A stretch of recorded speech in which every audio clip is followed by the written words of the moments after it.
Conseguí que mi novia fuera contratada en nuestra empresa, pero luego presentó un informe de abuso falso en mi contra para quitarme mi puesto. A mis 32 años, necesitaba desahogarme. Los últimos meses han sido una vorágine de acontecimientos que todavía trato de asimilar. Estoy en mis 30 y pocos, y desde hace aproximadamente 4 años trabajo en una oficina corporativa en Chicago, en el área financiera. Empecé como analista financiero, pero con esfuerzo y dedicación ascendí hasta convertirme en gerente senior de finanzas, liderando mi propio equipo. El trabajo era bastante satisfactorio, buen sueldo, beneficios decentes y, sorprendentemente, disfrutaba presentarme cada día, pese a lo que muchos considerarían lo rutinario. Hace casi un año, conocí a Amy en la casa de un amigo durante su mudanza. Ella era encantadora y, al igual que yo, se desempeñaba en finanzas, aunque trabajaba para una startup que atravesaba dificultades en el centro de la ciudad. La conexión fue instantánea. Hablamos sobre hojas de cálculo, análisis de mercado y otros temas financieros, de esos que podrías pensar que son aburridos, pero que para nosotros tenían sentido. En pocos meses, Amy se mudó conmigo, y a pesar de lo rápido que avanzó nuestra relación,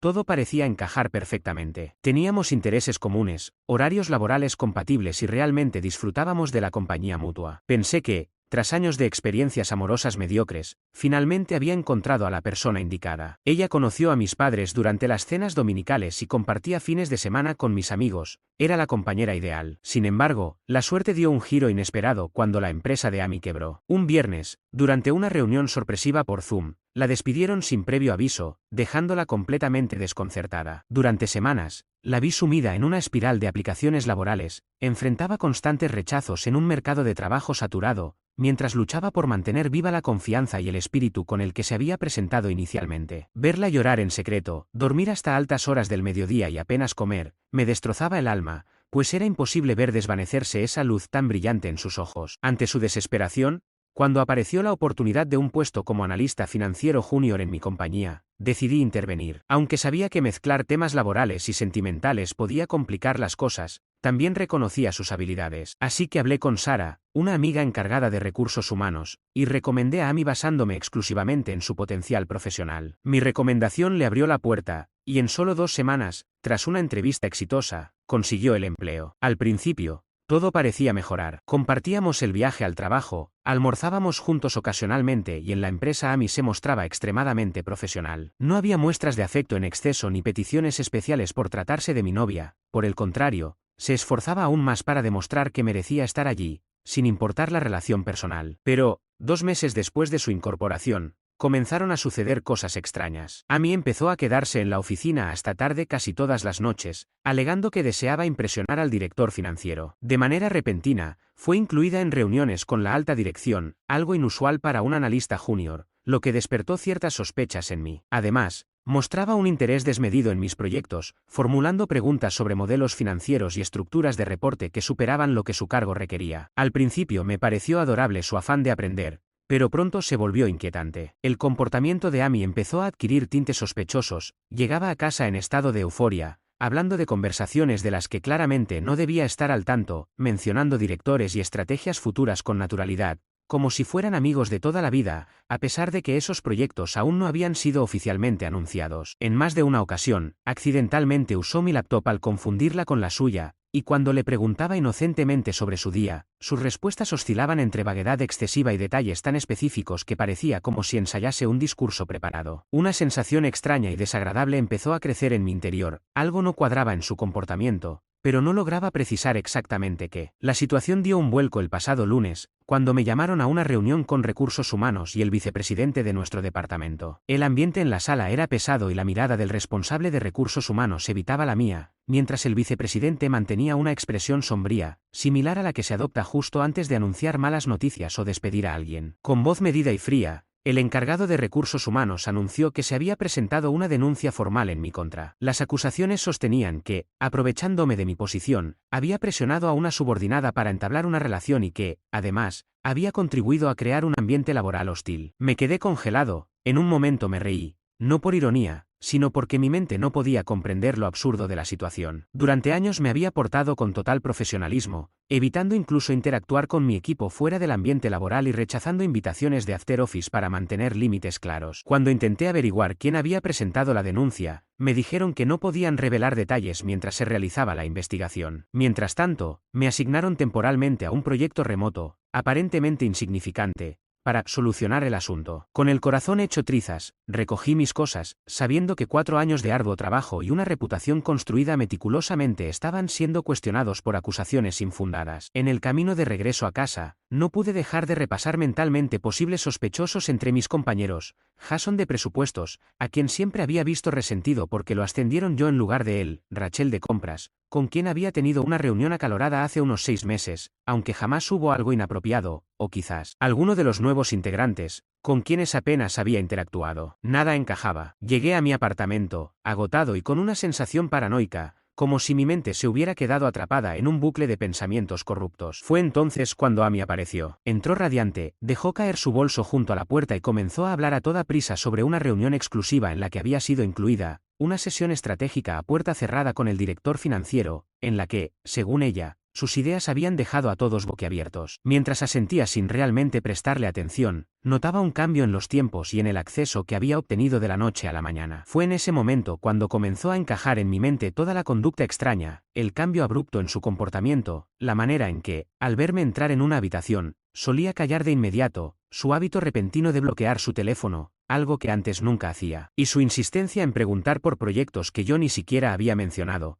proyectos que solo conocían los altos mandos. No quise confrontarla en el instante, deseaba observar su reacción. Mientras me recostaba en el sofá con los brazos cruzados y comentaba con un tono seco: «Hoy fue un día raro en el trabajo», ella apenas se detuvo a responder. De forma casi mecánica, inició una conversación sobre que, aparentemente, alguien insinuaba que estaba siendo demasiado amigable con otras mujeres. Su respuesta, entre una pausa casi imperceptible y un comentario entrecortado, me dejó la sensación de que, finalmente, comenzaban a desvelarse detalles de una trama oculta detrás de su actuación. El ambiente se volvía cada vez más enigmático, y yo, mientras tanto, me encontraba sumido en una mezcla de incredulidad, confusión e inquietud. Hace 4 años que trabajo en esta empresa sin ningún problema. De repente, llega una nueva contratación, Amy, y en ese preciso momento, todo empezó a cambiar. Mientras me encontraba en mi rutina, la observé con atención, se movía de manera que intentaba parecer despreocupada, pero algo en su mirada me indicó que tal vez se estaba comportando de modo calculado. Me pregunté si, de alguna manera, alguien estaba dispuesto a hacer lo que fuera para avanzar en la compañía, hasta el punto de sacar a alguien del camino. «Jaque, ¿no crees que es paranoico ver en todo una estrategia?», me preguntó a mí, con voz aparentemente tranquila, pero su tono reflejaba una tensión creciente. «¿Paranoico?», contesté con calma, aunque mi voz adquirió un matiz más incisivo al notar que esa misma semana me apartaron de todos los proyectos importantes y, para colmo, de pronto me vi rodeado de ejecutivos en calidad de analista junior. Ella soltó una risa nerviosa antes de replicar. «Entonces, ¿me estás acusando de apuñalarte por la espalda?». Me incliné un poco hacia ella, dejando claro que mi intención no era acusarla, sino simplemente entender cómo alguien podía ascender tan rápido sin saber exactamente qué palancas tirar y a quién dirigir sus esfuerzos. El silencio se extendió entre nosotros. Vi cómo el habitual destello de su sonrisa se apagaba y su postura se endurecía, como si hubiese mantenido una fachada demasiado tiempo. Finalmente, Amy dejó caer su máscara. Me miró con esa intensidad que nunca antes había visto. En ese preciso instante, dejó de fingir, y soltó un suspiro largo y controlado. «Sabes, ya no importa, ya está todo dicho», declaró con voz seca. «¿Eso es todo?», pregunté, incrédulo ante la franqueza de su tono. «No eres tonto, Jaque. Sabes muy bien por qué llegamos a este punto. Te conseguí ese trabajo, me arriesgué por ti. ¿De verdad crees que Recursos Humanos hubiera siquiera considerado tu currículum sin mi recomendación?», replicó, moviendo la cabeza en un gesto que mezclaba resignación y cierta burla, como si estuviese sopesando si la honestidad valía la pena en este contexto. «Agradezco el impulso inicial,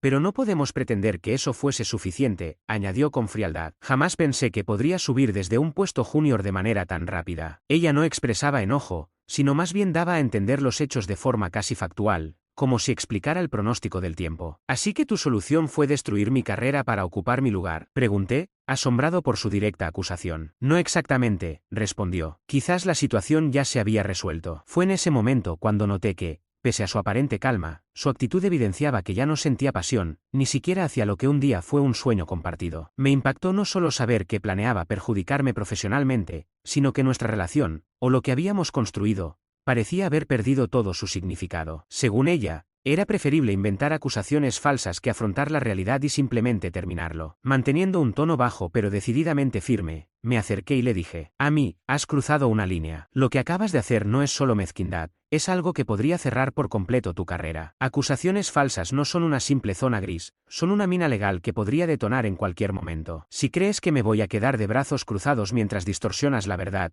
te equivocas. Ella no se inmutó, dejando escapar una leve sonrisa, como si se hubiera aburrido de la conversación. La ruptura no iba a mejorar mi situación profesional, sin embargo, no podía permitir que continuara manipulación alguna. Con la voz firme, le ordené: empaca tus cosas. Tienes hasta mañana por la noche para buscar otro lugar donde quedarte. Vivo aquí también, replicó, intentando justificar su permanencia. Tú me permitiste mudarme, esto no es solo tu decisión. Ese apartamento era mío desde antes de que trajeras una maleta siquiera, contesté, recordándole de forma definitiva que la responsabilidad legal era mía. Su rostro se endureció, pero no tuvo argumentos para replicar. Estamos terminados, Amy, dije con la convicción de quien pone fin a todo de una vez. Totalmente terminado, añadí, retrocediendo como si de su presencia se tratase de algo repulsivo. Estás reaccionando de forma exagerada, murmuró ella, perdiendo la confianza que solía mostrar, consciente de haber cruzado un límite. Muy bien, recogeré lo esencial esta noche y el resto lo pasaré a más tarde, concluí. Mientras tanto, recogió algunas prendas y artículos de aseo, actuando como si mi decisión fuera injusta. Antes de marcharse, Amy me lanzó una última advertencia. Esto no habría sido necesario si simplemente me hubieras apoyado para avanzar en la compañía. Podrías haberme recomendado para puestos de dirección, pero siempre estuviste tan preocupado por evitar conflictos de intereses y por ganarte tu posición. No todos tenemos el lujo de esperar años para que nos reconozcan. Sus palabras fueron la gota que derramó el vaso. La miré, enfurecido, y me quedé solo en nuestro apartamento, intentando comprender cómo la mujer en la que confiaba podía ser tan calculadora. Esa noche, el sueño se me escapó por completo. Repasé cada conversación sobre el trabajo, cada documento que pudo haber visto en mi laptop, cada análisis financiero detallado que alguna vez compartí con ella. Sin embargo, recordé algo fundamental que despertó en mí una pequeña chispa de esperanza. Siempre he sido obsesivo con la documentación y la comunicación. Llevo registros de todo, correos electrónicos, reuniones, incluso grabadas con consentimiento, y notas meticulosas de cada interacción laboral importante. Al día siguiente, en lugar de enfrentar un posible proceso de investigación de inmediato, envié un correo electrónico a Recursos Humanos en el que expresé: entiendo que es necesario investigar a fondo estas acusaciones, colaboro en todo y confío en que la verdad saldrá a la luz. Por favor, infórmenme si precisan información adicional. Empecé a compilar mi evidencia, monté una cronología de todas las interacciones que tuve con Amy en espacios públicos o en grupo, reuní testimonios de compañeros que podían corroborar mi conducta profesional, y recuperé mensajes de texto que evidenciaban que nuestra relación existía mucho antes de su ingreso a la empresa, demostrando que ya convivíamos desde antes. Además, encontré docenas de fotografías de eventos, viajes y reuniones familiares que desmintieron por completo sus afirmaciones. Lo más significativo, sin embargo, fue hallar en nuestro servicio en la nube compartida, configurado cuando nos mudamos juntos, varios capturas de pantalla que Amy había tomado de documentos confidenciales de la empresa. Entre estos estaban los salarios de los puestos directivos, incluyendo el mío, y previsiones financieras trimestrales aún no divulgadas públicamente. Esto dejaba claro que la situación había escalado a algo más grave que un conflicto de intereses. Se trataba de un caso de espionaje corporativo. No llegué a confrontarla nuevamente, ni recurrí a redes sociales para hacer una campaña contra ella. En su lugar, recopilé y ordené todas las pruebas con meticulosidad. Desde el principio decidí actuar de manera contundente. Entregué a Recursos Humanos toda la información fáctica y organizada sobre las acusaciones, dejando que la investigación siguiera su curso. Conservé otras pruebas como miras bajo la manga y, en paralelo, me concentré en el proyecto temporal que me habían asignado, decidido a demostrar mi valía para la compañía sin importar las circunstancias. Durante las 2 semanas siguientes no obtuve respuestas concretas. Mientras trabajaba desde una cafetería, me enteré por mensajes esporádicos de compañeros que Amy había retirado la mayoría de sus pertenencias y, según rumores, se había incorporado a reuniones de liderazgo presentando análisis financieros sorprendentemente similares a los que había discutido en las sesiones departamentales. Ayer por la tarde, recibí una llamada del vicepresidente y del jefe de Recursos Humanos solicitándome acudir a una reunión esa misma mañana a las 8. Aunque se negaron a dar detalles telefónicamente, noté en sus voces un tono distinto, menos severo y más cargado de disculpas. Llegué temprano, elegantemente vestido y profesional, a pesar de tener el corazón acelerado. La reunión fue breve pero decisiva. Tras revisar la investigación,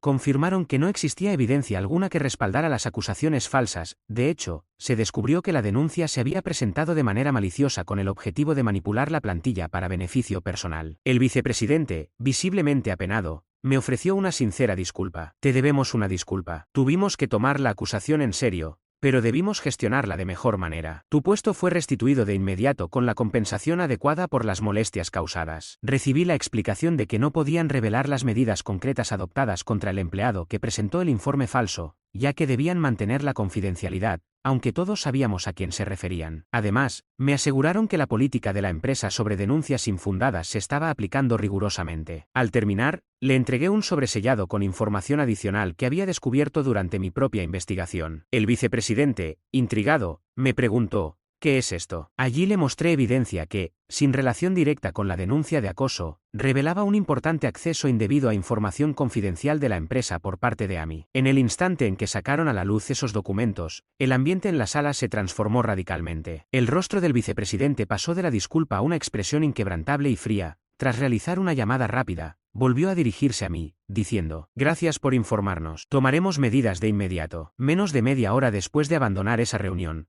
cuando regresé a mi escritorio, mi verdadero puesto, junto a mi equipo, llegó un correo electrónico a nivel de toda la compañía anunciando importantes cambios organizativos. Para mi sorpresa, mi nombre aparecía como oficialmente reinstalado en el cargo de gerente senior de finanzas, además de que se me asignó dirigir una nueva iniciativa. El nombre de Amy había desaparecido de la lista. No pasó mucho tiempo antes de que mi teléfono comenzara a reventar. Primero recibí un mensaje de Amy preguntando: ¿qué hiciste? Luego otro: mi gafete no funciona, seguido de llamadas cada vez más frenéticas. Alrededor del mediodía ya contaba con decenas de mensajes, en los que variaba desde confusión y enojo hasta súplicas desesperadas. Sin embargo, decidí no responder a ninguno. Los rumores en la oficina contaban que aquella mañana, Amy había llegado al edificio y se encontró con el personal de seguridad en la entrada, quienes la escoltaron directamente a una sala de conferencias donde la esperaban recursos humanos y el departamento legal. Al intentar utilizar su laptop, descubrió que estaba bloqueada. La confrontaron no solo por la denuncia falsa, sino también por el acceso y la copia de información confidencial. Se encontró evidencia de que había estado enviando secretos de la empresa a su cuenta personal mediante su cuenta laboral durante semanas. Lo que empezó como un despido se transformó en un caso de posible conducta delictiva. Confiscaron su teléfono y laptop corporativos en el acto. Cuando intentó llevarse su teléfono personal, le informaron que, al haber sido usado para capturar información confidencial, también debía ser revisado. Ella se negó, empeorando aún más la situación, y la seguridad la escoltó fuera mientras gritaba exigiendo hablar con el director financiero, asegurando que se trataba de un malentendido. Según informó la recepcionista, 2 horas después aún la veían afuera del edificio, alternando llamadas hacia mí y pidiendo a otros empleados que la ayudaran a ingresar. Extrañamente, a pesar de todo, en el interior no sentí la satisfacción esperada. Más bien, me embargaron el cansancio y la tristeza al constatar que alguien en quien confiaba podía ser tan calculador. Sin embargo, también nació en mí una fría determinación. Ella intentó destruir mi carrera sin pensarlo 2 veces, pero las acciones tienen consecuencias. Bloqueé su número y pasé varios días con un amigo, temiendo que intentara llegar a mi apartamento, cuya cerradura ya había sido cambiada. Resultó que, cuando la situación lo exigía, yo también puedo jugar el juego. Una semana después del incidente, las cosas se intensificaron aún más. Tras haber bloqueado su número, Amy empezó a reaparecer de todas las formas posibles: correos electrónicos desde direcciones desconocidas, mensajes transmitidos a través de amigos en común e incluso una carta manuscrita deslizada por debajo de la puerta del apartamento de mi amigo, sin explicación de cómo había encontrado dicho lugar, lo cual me inquietó más de lo esperado. Primero me acusó de haberla delatado, luego cambió de tono, minimizando la situación y alegando que se trataba de una mentira desproporcionada. Poco después, le vino la compasión y la súplica, con mensajes del tipo: por favor, solo háblame, como si aún quedara algo por explicar. Decidí ignorar todas estas comunicaciones. El desarrollo más insólito ocurrió hace 3 días. Amy, de alguna forma, consiguió el número de teléfono de mi madre y la llamó, sollozando, diciendo que yo había malinterpretado la situación e incluso afirmando que estábamos comprometidos, aunque supuestamente en medio de una discusión. Esto complicó aún más el asunto, ya que mi madre y mi hermana llegaron a creer en su versión y se inundaron mi teléfono con mensajes, insistiendo en que debía escuchar su versión y en que las relaciones requieren esfuerzo, entre otros argumentos. Cuando intenté explicar lo sucedido, Ellos opinaban que estaba siendo dramático y que simplemente ella había cometido un error tan insignificante como poner sal en el café, no como destruir la vida de alguien. Incluso mi padre, normalmente firme en sus convicciones, me sugirió que fuera el hombre grande y al menos hablara con ella. Nadie entendía realmente lo que se siente cuando alguien de confianza trata de arruinar tu vida para su propio beneficio. En lo que respecta a la situación laboral, la empresa, técnicamente, me había absuelto de toda culpa. Pero seamos realistas, una acusación de acoso deja una marca imborrable. Durante las reuniones me decían, te creemos, Jaque, sabemos que no hiciste nada malo, pero en los pasillos noté miradas de soslayo, conversaciones que se detenían cuando me veía, y sonrisas forzadas de aquellos que antes reían genuinamente con mis chistes. Mi reputación estaba destrozada. Al día siguiente de mi reincorporación, mientras tomaba un café en la sala de descanso, 3 compañeros se levantaron de repente para asistir a reuniones urgentes. Al mediodía me encontré comiendo solo en mi escritorio, distraído en mi teléfono, pretendiendo que así me gustaba, mientras mis compañeros se mostraban amables pero distantes, como si fuera radioactivo. Solo mis subordinados directos actuaban con normalidad, probablemente por temor a contradecirme. Nada invita más a la integración que sentirse como un paria con autoridad. Después de una semana de incómoda convivencia, decidí conversar en confianza con mi vicepresidente, Mark. Una noche, lo encontré en su oficina y le dije directamente, estoy notando incomodidad en el equipo respecto a mi reincorporación. Mark, evitando inicialmente mi mirada, finalmente suspiró y dijo, Jaque, seré sincero contigo, tu reputación aquí se ha complicado. Quizás un nuevo comienzo sea lo mejor para todos. En otras palabras, en la práctica querían que desapareciera sin recurrir a un despido formal que pudiera generar demandas. Señalé que, a pesar de haber sido absuelto, todos sabían que Amy había mentido, diferenciando entre saber y creer. Con una frialdad corporativa de manual, me dejaron claro que no podían forzar a nadie a sentirse cómodo. Así, quedé libre de toda culpa, pero, en la práctica, desempleable en la empresa a la que había dedicado 4 años de mi vida. Esa misma noche, comencé a enviar currículos. ¿Cómo resultaría difícil encontrar un nuevo puesto en finanzas? Tenía reseñas de desempeño brillantes, pero también una nueva acusación de acoso, algo que el Departamento de Recursos Humanos, por disposiciones legales, no podía confirmar ni negar durante una consulta de referencia. A pesar del escepticismo, mi primera semana de búsqueda de empleo transcurrió con cierto optimismo. Con un currículum sólido y experiencia demostrada, apliqué a 15 posiciones durante ese fin de semana, personalizando cada carta de presentación como si mi futuro financiero dependiera de ello. Finalmente, logré una entrevista en una firma de servicios financieros de tamaño mediano, en el centro de la ciudad. La primera llamada telefónica fue muy positiva, mis cualificaciones coincidían perfectamente con lo que buscaban y el reclutador se mostró genuinamente entusiasmado con la idea de integrarme al equipo. La entrevista presencial también comenzó de forma prometedora, ya que el gerente de contratación parecía impresionado por mi experiencia en proyectos y conocimientos técnicos. Sin embargo, llegó la temida pregunta, ¿por qué estás buscando dejar tu puesto actual? Cuando entré a la primera entrevista ya tenía mi discurso ensayado. Busco nuevos retos y espacios de crecimiento, dije, esbozando la mejor sonrisa que pude practicar frente al espejo. Admití que mi empresa actual me había permitido aprender mucho, pero que ya no había techo para mí allí. La gerente ladeó la cabeza, casi imperceptible, y preguntó si existía algún otro motivo para renunciar. Se me notó el temblor en la voz, soy pésimo mintiendo. El resto del encuentro fue un trámite, sus preguntas se volvieron cortas y mecánicas. Jamás recibí la llamada de vuelta. En la segunda entrevista, con una firma más grande, opté por ser ambiguo respecto a mi salida y destaqué lo que me atraía de ellos. 3 días después, correo electrónico cordial, misma respuesta negativa. La tercera fue la peor. El entrevistador, Trevor, corbata de poder y colonia sofocante, parecía llevar información fresca. A mitad de la conversación soltó, mira, tengo que preguntarlo, ¿existe algún incidente en tu empleo anterior que debas revelar? Hacemos verificaciones exhaustivas. Sentí el estómago caer. Negué. Él insistió en que su compañía defendía un ambiente de respeto. Más tarde supe que una amiga de Amy trabajaba en su departamento de RRHH y ya había divulgado su versión de la historia. El mundo es pequeño, y el chisme, infinito. Al terminar la tercera semana sin empleo, mis ahorros se evaporaban. Siempre había sido ordenado con el dinero, pero jamás planifiqué quedar desempleado por culpa de una novia psicópata. El contrato de alquiler, ahora solo a mi nombre, vencía, y el dueño pretendía subirlo un 15%. Sin ingreso estable, resultaba impagable. Pasé del sofá de mi amigo Tyler al estudio más barato que encontré, un cuchitril sobre el bar más ruidoso de la ciudad y debajo de alguien que, Juro, entrenaba elefantes para zapatear a las 3 de la madrugada. Las paredes eran tan finas que podía oír la respiración de los vecinos, y la ducha parecía escupirme gotas con desprecio. El mobiliario incluía un colchón que recordaba demasiado bien la silueta del dueño anterior, una mesa coja sostenida por guías telefónicas y una heladera que gruñía como si conspirara. Pero, por $850 al mes, uno no exige lujo. Bastante tenía con rogarle al banco que aceptara mi tarjeta. Mientras yo comía ramen por quinta noche consecutiva, en mi antigua empresa el equipo legal afinaba la artillería contra Amy. Kevin, un excompañero, me pasaba el parte de guerra cada vez que nos juntábamos, ahora él pagaba las cervezas. Descubrieron que Amy se reenviaba correos confidenciales de presupuestos a su cuenta personal, clasificándolos por carpetas. Iba de despacho en despacho haciendo preguntas inocentes sobre proyectos futuros y luego vendía esas ideas en reuniones con la directiva. Parasitismo corporativo en estado puro, ejecutado con precisión quirúrgica. Lo más incriminatorio fue hallar borradores de correos donde ensayaba su relato de acoso laboral, versiones a /B,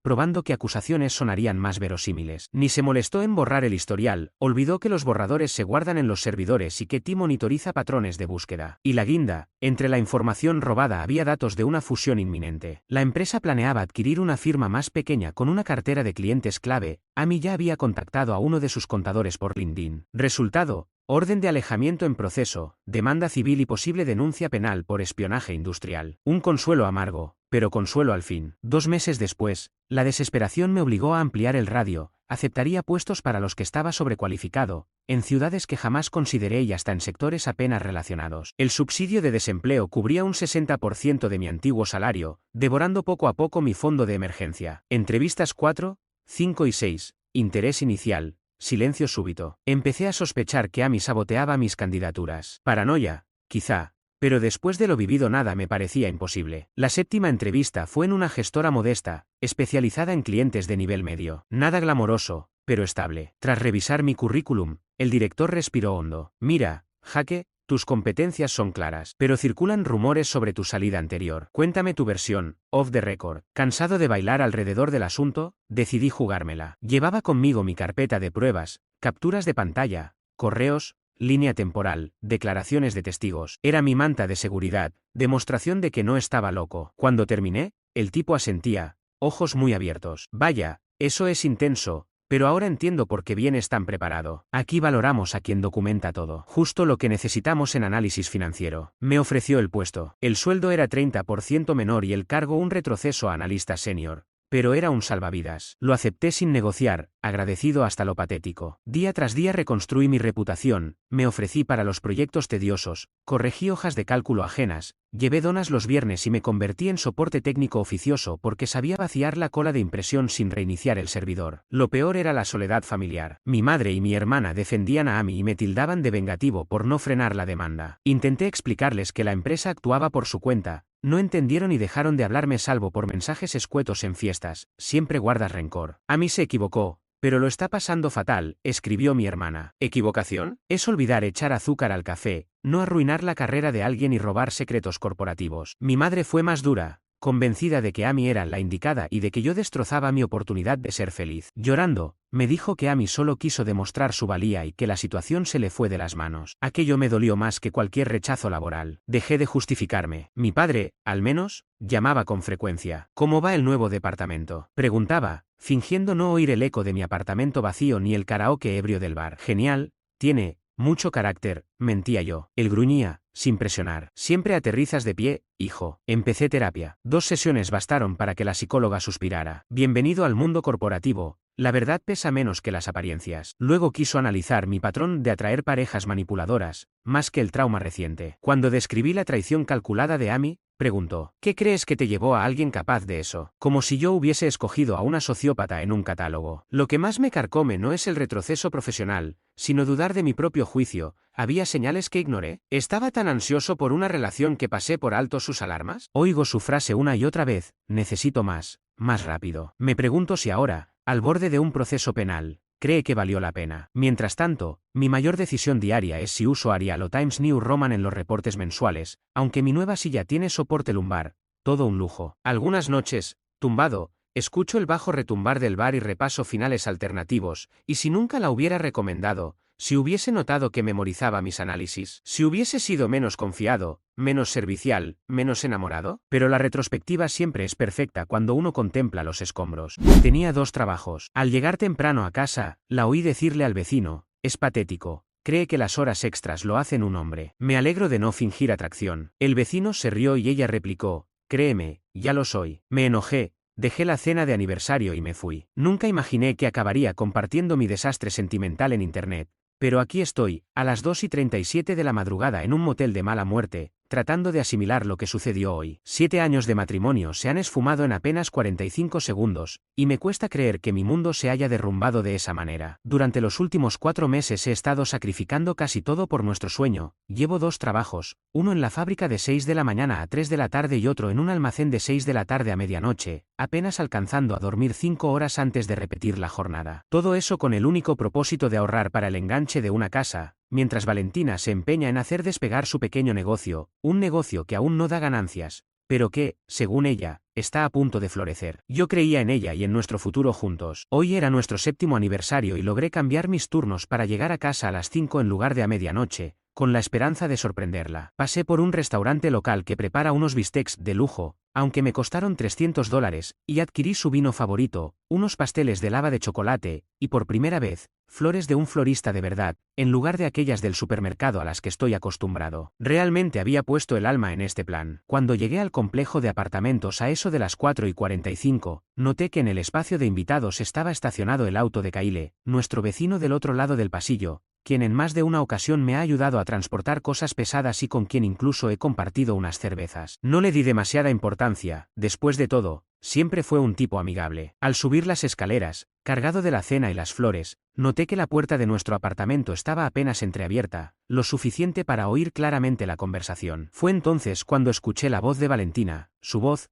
tan nítida como si estuviera a mi lado, mientras ella hablaba con Kyle, a quien parecía elogiar con cierta burla diciendo: Val podría hacerlo mucho mejor. Su respuesta fue aún más devastadora: confía en mí, ya lo soy. La forma en que lo dijo, con esa satisfacción arrogante, me dejó paralizado. Sentí como si cada segundo se alargara en una eternidad. Durante lo que parecieron 20 segundos, mi cuerpo no respondió, aunque internamente se libraba una tormenta, una mezcla de rabia, tristeza y una sensación de traición que me consumía. Una parte de mí quería irrumpir en la habitación y gritar, otra deseaba simplemente derrumbarme en llanto, pero lo único que pude hacer fue colocar silenciosamente la cena en la encimera, dejar las flores a un lado y salir sin hacer ruido. Desde la cocina pude ver cómo se recostaban en el sofá, demasiado cerca uno del otro. La forma en que Valentina posaba la mano sobre el brazo de Kyle, y la mirada que dirigía a él, era la misma que, en otros tiempos, me dedicaba a mí. El frío que impregnó mi interior fue insoportable. Sin decir una palabra ni golpear la puerta al salir, regresé a mi auto y conduje sin rumbo fijo durante 3 horas. Mientras tanto, mi teléfono no paraba de vibrar. Imagino que al ver la cena abandonada, Valentina se percató de lo ocurrido. Recibí 47 llamadas perdidas para las 8 de la noche, y cuando por fin decidí encender mi dispositivo nuevamente alrededor de la medianoche, había 26 llamadas más y 8 mensajes de voz de ella que aún me cuesta escuchar. Incluso mi hermano me envió 3 mensajes preguntando si aún teníamos planeado juntarnos a jugar baloncesto el fin de semana. Durante estos últimos 7 años he trabajado sin descanso para construir un futuro junto a la mujer a la que amaba, y ahora descubro que para ella soy una completa broma. Recuerdo las advertencias de mi hermano Timothy, quien me señaló que era bastante exigente, pero yo estaba demasiado cegado por el amor y el cansancio para ver las señales. Entre 4 horas de sueño acumuladas y jornadas interminables, apenas noté los indicios, sus reuniones de negocios que se extendían, su nuevo guardarropa, esos mensajes constantes y la manera en que escondía el teléfono cuando llegaba a casa. Todo era tan típico, tan común, y yo estaba tan ocupado labrándome un futuro que no veía lo que se gestaba en mi propio hogar. Ahora, a mis 28 años, me encuentro en este motel, pagando $34 la noche, contando cada centavo, sin tener idea de qué hacer a continuación. Me preocupa lo que vendrá, especialmente con todas nuestras finanzas entrelazadas, todo lo que he trabajado tanto para conseguir, ahora en riesgo de ser arruinado por una traición. Descubrí un estado de cuenta compartido, unos $300 gastados en una tienda de lencería. Pensé que era un regalo de aniversario, pero ahora dudo si ese dinero no estaba destinado a Kyle. La confusión y la rabia se mezclan en mi mente. Parte de mí desea gritarle: Parte de mí anhela olvidar su rostro para siempre. Mientras tanto, mañana debo enfrentar la realidad,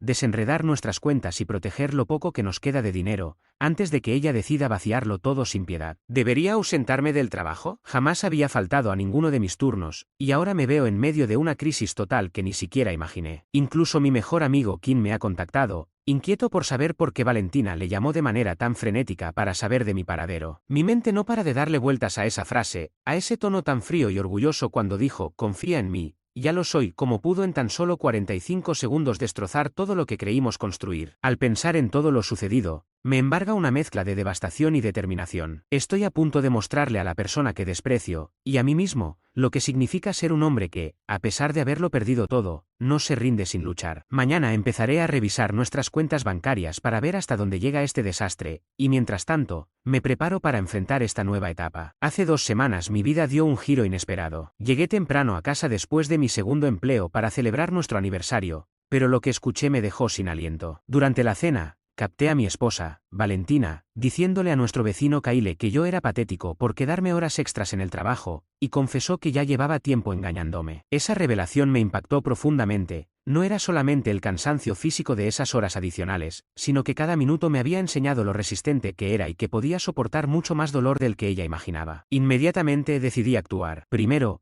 contacté a un abogado para entender con claridad cada aspecto de la situación legal que se avecinaba, y para asesorarme sobre los pasos a seguir en este proceso de divorcio. El asesor me explicó que en nuestro estado la infidelidad podía influir en la consideración de la pensión alimenticia, y me insistió en que recopilara todas las pruebas posibles, además de aconsejarme mantener la comunicación exclusivamente por mensajes de texto y correos electrónicos, de forma que dejara constancia de cada intercambio. El primer día, actué con determinación y llamé a ambos trabajos para avisar que no me presentaría. Fue la primera vez que usé ese recurso. A la misma mañana, me dirigí al banco en cuanto abrieron a las 9. Con toda la adereza del dolor y la urgencia de protegerme financieramente, transferí la mitad de nuestros ahorros conjuntos, alrededor de $14,000, a una nueva cuenta en otro banco, dejando justamente lo necesario para pagar las facturas y el alquiler. El gesto, aunque doloroso, fue tan necesario como retirar una espina que llevaba años clavada en la piel. Cambié mis contraseñas, congelé la tarjeta conjunta, desvinculé todas las cuentas compartidas y reorganicé los depósitos directos. Efectivamente, a mediodía ya contaba con 64 llamadas perdidas de Valentina. Decidí no atenderlas. En lugar de ello, respondí con un único mensaje: he escuchado todo. No me contactes de nuevo, y bloqueé su número. La determinación seguía intacta. Al día siguiente, profundicé en el proceso legal. Pagando $400 por una consulta, el abogado me orientó de forma precisa sobre el divorcio, indicándome qué evidencia debía recabar y describiéndome cómo se vería un acuerdo justo. Me recomendó,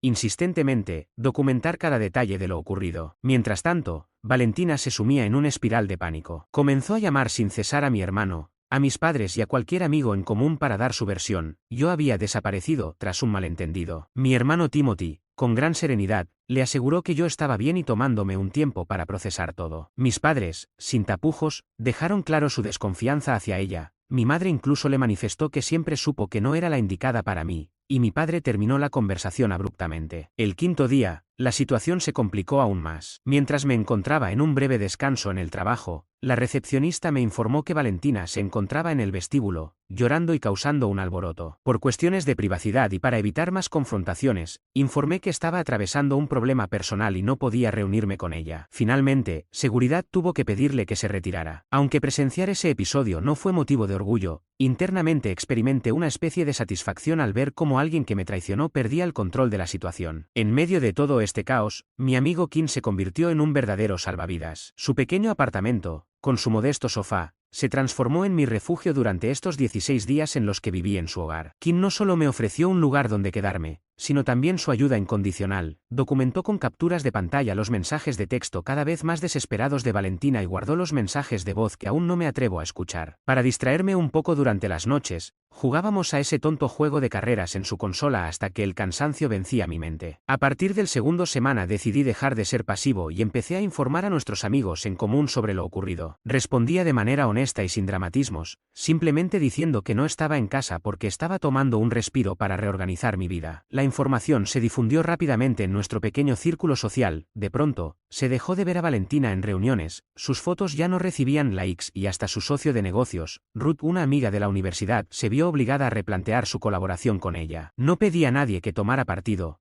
pero la opinión general fue unánime: engañar a un hombre que trabaja 2 empleos para sostener sus sueños es algo imperdonable. Finalmente, al día 10 cometí una acción de la cual, si bien no estoy completamente orgulloso, no me arrepiento, pues formó parte de este proceso de dejar atrás una traición que me había marcado. Si bien la situación sigue evolucionando y aún estoy a la espera de los siguientes pasos legales, cada decisión me reafirma en el camino de retomar el control de mi vida. Llegué a la tienda donde trabaja Kayleigh, y sin crear un alboroto, me acerqué cuando no había clientes. Con tranquilidad le dije que conocía todos los detalles, que ya había consultado con un abogado y que estaba reuniendo pruebas para iniciar un proceso de divorcio. Al oír estas palabras, su rostro se quedó pálido y comenzó a tartamudear, insistiendo en que las cosas no eran como yo pensaba y que solamente eran amigos. Sonreí sin detenerme y salí del lugar. Menos de 5 minutos después, según me contó un amigo de Kim que estaba con ella y vio su teléfono recibiendo múltiples mensajes, Kyle le envió un mensaje de pánico a Valentina. Lo más satisfactorio fue enterarme a través de amigos en común que Kyle había decidido replantear su relación. Al parecer, ahora que enfrentaba posibles consecuencias legales, no quería estar vinculado con una chica cuya situación marital complicaba todo y a la que ni siquiera podía atender a su segundo marido. Resulta irónico que un hombre dispuesto a acostarse con la esposa de la vecina resultara ser poco apto para una relación seria. Día 13. Regresé al apartamento, plenamente consciente de que Valentina estaría en su clase semanal de yoga. Aproveché para instalar algunas cámaras pequeñas en las áreas comunes del piso, algo totalmente legal dado que sigo figurando en el contrato de arrendamiento, nada en los dormitorios ni en el baño. No se trata de un acto de acosador, sino de una necesidad de documentar quién entra y sale, así como posibles daños o sustracción de objetos. El estado del apartamento era un reflejo del caos: envases de comida a domicilio por todas partes, montones de ropa y las flores que había dejado se habían marchitado en el florero. Los pétalos marrones se esparcían sobre la encimera, semejando mariposas que ya habían perdido su vida. Además, descubrí papeles reveladores relacionados con el negocio de Valentina. Ella ocultaba que su empresa tenía una deuda de $32,000, un hecho del que había mantenido silencio durante meses, mientras yo me entregaba al máximo para apoyarla en sus sueños. Recabé fotografías de todo, dándome más munición para el abogado. Día 15. Por fin contesté una de sus llamadas. Su voz estaba destrozada, llena de llantos y palabras atropelladas. Valentina me suplicaba una oportunidad para explicar, jurando que lo vivido con Kyle había sido un error sin mayor trascendencia. La escuché en silencio por exactamente 4 minutos y 14 segundos, que medí en el reloj, y luego le propuse tranquilamente encontrarnos a cenar al día siguiente para conversar. Su respuesta fue tan rápida que rozó lo desconsolador. Así, después de 16 días de silencio, el plan era regresar a casa. Valentina creía que se trataba de una cena de reconciliación, pero lo que ella desconocía era que había invitado tanto a mis padres como a los suyos, a nuestros amigos más cercanos y a los míos. Preparé una presentación con capturas de pantalla, registros financieros y extractos seleccionados de las grabaciones de las cámaras. La reservación en el restaurante que ella pensaba que existía, en realidad, nunca fue hecha. En vez de eso, ella iba a enfrentarse a una sala repleta de personas listas para evidenciar el tipo de persona que realmente era. Kim opinaba que el golpe era demasiado fuerte, mientras Timothy creía que ni siquiera era suficiente. Personalmente, consideré que era la medida justa, una humillación pública equivalente a la que ella se había permitido infligirme a mis espaldas. No paro de recordar algo que solía decirme mi abuelo: el peor dolor no es el de tener el corazón roto, sino descubrir que jamás conociste a quien te lo rompió. Hace 16 días pensé que conocía a mi esposa. Mañana, ella descubrirá quién soy realmente ahora. Actualización. Han pasado 6 meses desde aquella noche fatídica, y finalmente estoy listo para ofrecer la actualización definitiva sobre esta situación. Para quienes se suman al relato en este momento, aquí va un breve repaso. Valentina fue sorprendida hablando mal de mí frente a Kyle, su amante, y luego estuvo involucrada en aquella confrontación donde, tras 16 días de silencio,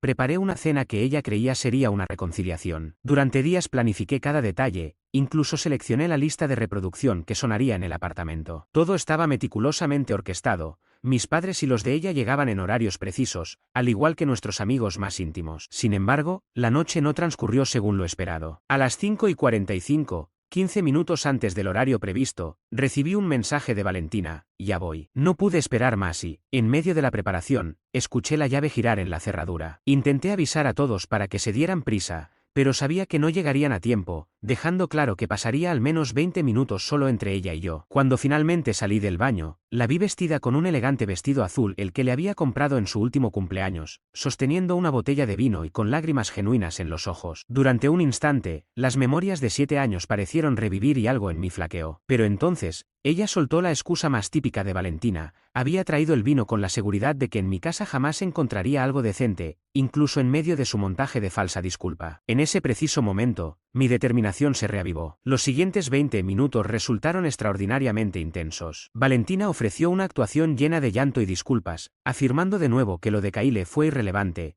que solo ocurrió 2 veces, y que se sentía descuidada. Yo me limité a observarla, sin pronunciar palabra, mientras ella intentaba contactarme físicamente sin éxito. A las 6:17, el timbre sonó y, al abrir la puerta, su semblante se transformó en una mezcla de confusión y alarma al ver a sus padres. Roberto, su padre, siempre ha sido comprensivo, pero su madre, Rande, nunca dejó de ser una fuente de conflictos, pensando constantemente que su hija merecía a alguien mejor que yo. Todo esto desembocó en una escena que, para Rande, supuso una sacudida completa de sus creencias. Finalmente, a las 6:32, ya se encontraban reunidos 9 invitados en nuestra modesta sala, con rostros que reflejaban la incomodidad de una ceremonia fúnebre. Y, de manera irónica, esa velada se convirtió en el funeral real de mi matrimonio. Me puse de pie y agradecí a todos por haber acudido. Con voz temblorosa, anuncié que Valentina y yo enfrentábamos serios problemas de comunicación, situación que creí resolver mejor contando con el apoyo de quienes nos queremos. Mientras hablaba, noté que Valentina, congelada en el sofá, me lanzaba miradas fulminantes. Sin dudar, inicié la presentación de diapositivas. La primera diapositiva mostraba la captura de pantalla de nuestra cuenta bancaria, evidenciando mis depósitos regulares de 2 trabajos durante los últimos 4 meses. La siguiente revelaba los estados de cuenta de una tarjeta de crédito secreta de Valentina, en los que se veían cargos en hoteles en las noches en las que ella aseguraba trabajar hasta tarde. Luego aparecieron imágenes de intercambios de mensajes de texto entre ella y Kyle, abarcando los últimos 3 meses. Finalmente, proyecté un breve clip grabado con mi cámara oculta, en el que se observaba a Kyle ingresando a nuestro apartamento a las 2:13 de la tarde de un martes, mientras yo estaba en el trabajo. En esa sala, el silencio era absoluto salvo por el extraño sonido de jadeo que emitía la madre de Valentina. Después, reproduje un corto fragmento de audio de apenas 10 segundos, extraído de aquella noche, en el que se me oía a Valentina descalificándome de patético, dejando claro que estaba satisfecha de no tener que fingir atracción hacia mí y confirmando que ya llevaba tiempo engañándome. Ella trató de desacreditar la grabación, alegando que había sido manipulada y sacada de contexto. En ese instante, su padre se levantó, me dirigió una mirada de infinita pena y abandonó la sala, siendo seguido por su madre, quien le reprochó comportarse de esa forma. Mis padres se mantuvieron impasibles. Mi madre, aferrada a la mano de mi padre, tenía los nudillos blancos. En ese preciso momento, lancé la bomba financiera, revelé ante todos que el negocio de Valentina se encontraba endeudado por $32,000. Mientras yo laboraba jornadas de 16 horas para sostener sus sueños, ella hacía que el dinero se desvaneciera en una empresa que estaba fracasando, ocultando la magnitud de la deuda incluso a su socia de negocios, a quien había traído a nuestra boda como dama de honor. Fue entonces cuando Kim, quien había permanecido en silencio en un rincón, intervino confirmando que lo había ayudado a recabar toda la evidencia, asegurando que nada había sido manipulado ni exagerado. Fue en ese instante que Valentina se derrumbó por completo, sollozando de manera desconsolada y confesando: el asunto extramatrimonial llevaba 5 meses en curso, y ella ya había pensado en dejarme. El negocio iba a pique y su vergüenza le había impedido decírmelo. Uno tras otro, nuestros amigos comenzaron a irse, ofreciendo excusas incómodas, mientras mis padres se acercaron para abrazarme, asegurándome que llamarían al día siguiente, y luego se marcharon. Al final, nos quedamos solo, yo, Valentina y Kim. Ella imploró una segunda oportunidad, sugiriendo que fuéramos a terapia y que cortaría todo contacto con Kyle. Sin embargo, le entregué los papeles de divorcio preparados por mi abogado, informándole que tenía 48 horas para encontrar otro lugar en el cual vivir. Durante las semanas siguientes, todo se volvió una maraña de trámites y gestiones. Como nuestro contrato de arrendamiento venía a su fin en 2 meses, permití que se quedara con sus padres mientras yo procedía a iniciar el divorcio, citando adulterio y respaldado con la evidencia recopilada. Gracias a la documentación, que demostraba tanto la infidelidad como la situación financiera oculta, mi abogado consiguió negociar condiciones favorables: no tendría que pagar pensión alimenticia, y cada uno conservaría sus propias deudas. El juez incluso me felicitó por haber mantenido la compostura en una situación tan crítica. La división de bienes fue financieramente dura, pero justa, Yo conservé mis ahorros personales, y ella, su negocio fallido. En un melancólico domingo lluvioso, le ayudé a trasladar sus pertenencias fuera del apartamento, mientras su madre vigilaba para evitar cualquier enfrentamiento. Fue un momento tristemente simbólico. 7 años de vida compartida se redujeron a cajas rotuladas y bolsas de basura. Con el tiempo, el proceso dejó resultados agridulces. Por un lado, amigos y familiares se mostraron dispuestos a apoyarme de maneras que jamás imaginé. La esposa de Timothy, Rebecca, me invitó a cenar 2 veces por semana para que no me alimentara únicamente de burritos congelados.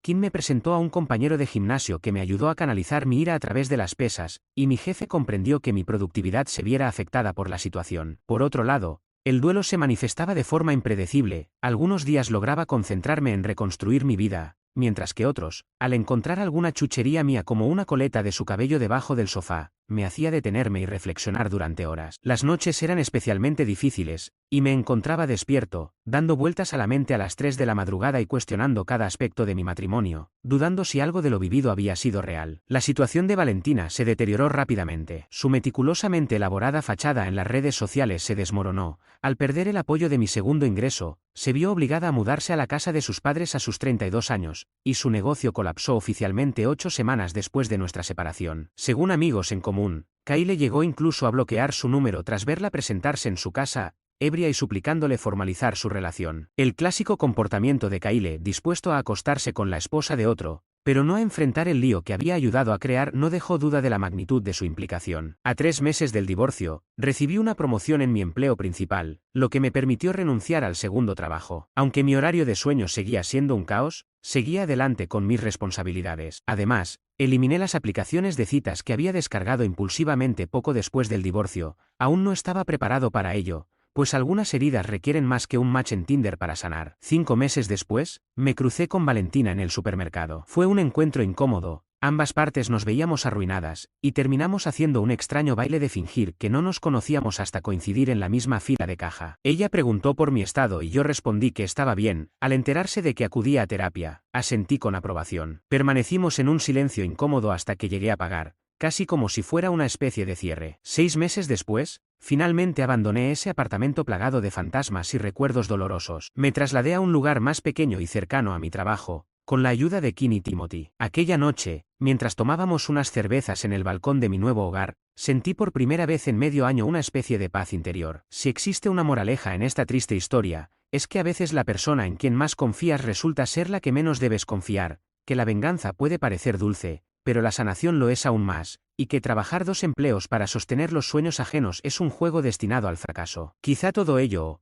quizás, sea tan simple como aceptar que la vida continúa, a pesar de que uno piense que no puede seguir. El mundo sigue girando, las facturas siguen llegando y el sol vuelve a salir, ya sea que estés felizmente casado, recién divorciado o en algún punto intermedio. Yo ya no soy la misma persona de hace 6 meses, más cínico, sí, pero también más consciente de mi propio valor. Ahora sé lo que merezco y lo que no estoy dispuesto a tolerar, y he comprendido que agotarse para ganar la aprobación de otros es una ruta directa a terminar exhausto, traicionado y sentado en la habitación de un motel, preguntándome qué diablos le ocurrió a mi vida. Agradezco a todos los que han seguido este viaje junto a mí, a Reddit, cuyas críticas, consejos y verdades brutales me ayudaron a atravesar los momentos más oscuros. No estoy seguro de si volveré a actualizar esta historia, pero por ahora, espero que este capítulo finalmente haya llegado a su fin.